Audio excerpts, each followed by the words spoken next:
terms of the policy response, for some reason, we really don't think about fiscal policy very much in China. The government has very low debt levels. We think about local government debt levels being relatively high, but we don't think about fiscal policy actively being used as a counter-cyclical support tool. But it is. And the chart on the left-hand side just shows you the government balance. These are some of the major players in the marketplace.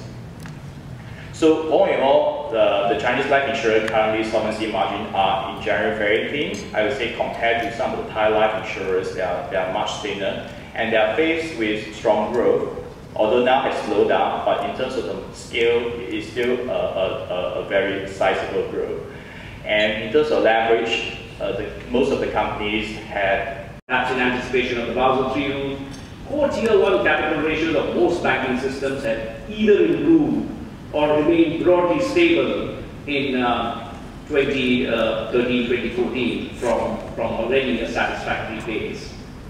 So as you would see here, I think Vietnam and India are two banking systems which are thinly capitalized, which is very close or even higher than some banks' credit cost tolerance shown in red. So in theory, the Indian banks certainly don't have that sort of tolerance that we talk about the Indonesian banks, and they could tip over, they could potentially become loss-making should their credit costs go up substantially.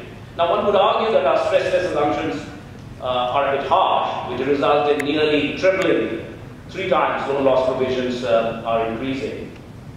I would say have slowly picked up.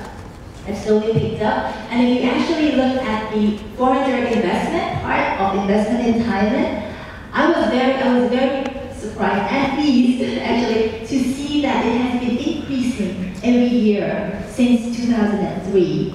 Even this year, where there were political turmoil at the beginning of the year, if you look at the FDI, the foreign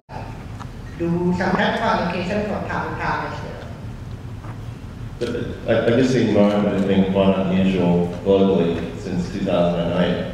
So in terms of how you manage the shift, I guess going forward from this low interest rate environment, how do you shift the portfolio to transition that period?